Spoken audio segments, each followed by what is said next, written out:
Last week, strength myths killed 100 million. But food myths, they didn't just kill, they enslaved continents. Spices, sugar, lies. 5 food myths built empires on mass death. Number 5, spices and the age of exploration. Medieval Europeans believed spices cured spoilage. They thought expensive pepper, cinnamon, and cloves masked the taste of rotten meat. Here's the reality. Spices were more expensive than fresh meat. Only the wealthy could afford both at the same time. Europeans preserved meat with salt. It was cheap and it worked. Medieval cookbooks show spices were used for flavor and status, not for hiding bad food. But this myth became an obsession. Europeans wanted spices so badly they launched an age of exploration. They sought gold and direct routes to bypass existing trade monopolies. 1600s to 1700s, Portugal, Spain, Netherlands, England, all racing violently for spice routes. Portugal colonized Goa, India in 1510, massacred competitors to control the trade. The Dutch East India Company enslaved Indonesians on nutmeg plantations. In the Banda Islands in 1621, they killed 15,000 people for nutmeg. The spice trade built the global routes and empires that later powered the slave trade. Millions enslaved or displaced across Asia, Africa, and the Americas.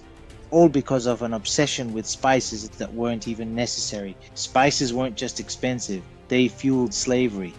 And the next myth? It's one you eat every morning. Number 4. Breakfast propaganda. You've been told your whole life, breakfast is the most important meal of the day. Eat breakfast for energy, health, success. Skip breakfast and you'll be fat, sick, and stupid. But breakfast kills? Not literally. But the myth behind it shaped nations. Here's the reality. This myth was created by Kellogg's cereal company in 1917. A marketing campaign. That's it.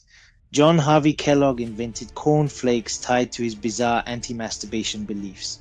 He thought certain foods prevented sexual desire. Corn flakes were supposed to make people healthier and more moral.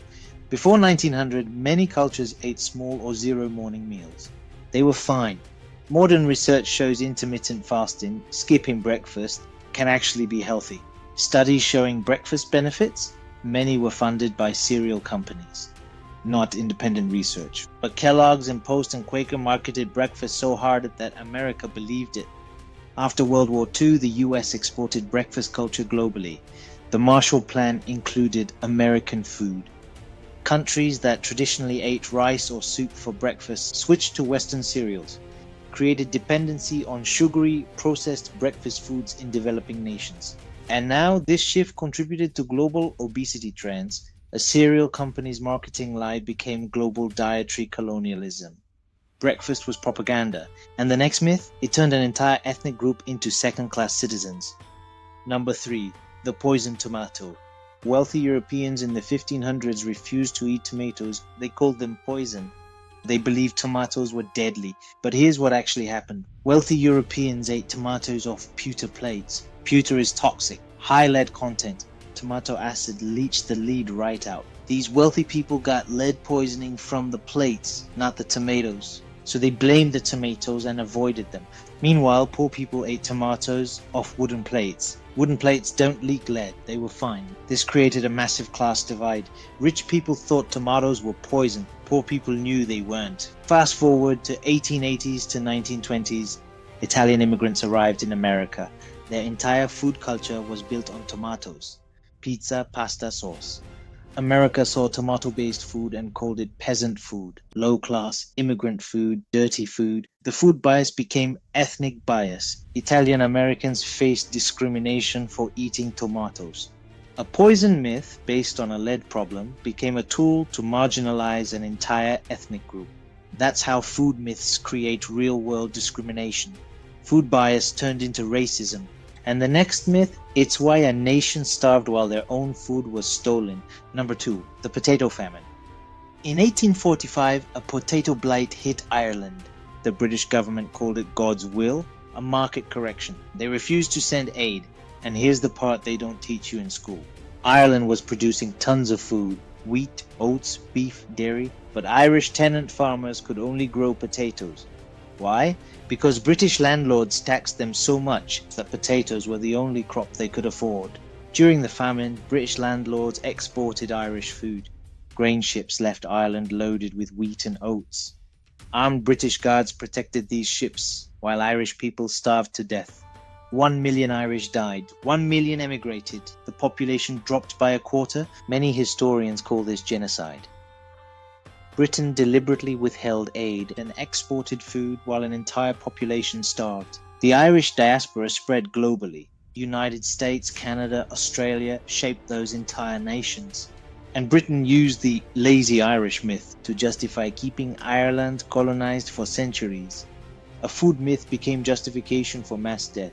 1 million people dead because of a food policy. Starvation while they exported your own crops. And the final myth? It built the modern world on the bones of 12 million people. Number 1. Sugar's deadly price. Sugar wasn't just a luxury spice for European nobles. Sugar was the driving force behind the transatlantic slave trade. Here's why. Europeans wanted sugar desperately. To get it, they built plantations in the Caribbean. Caribbean sugar plantations were death camps. The average enslaved person survived 7 years. 7 years. More enslaved Africans went to sugar islands in South America than to North America. 60% went to the islands, only 6% to North America. The rest went mostly to Brazil.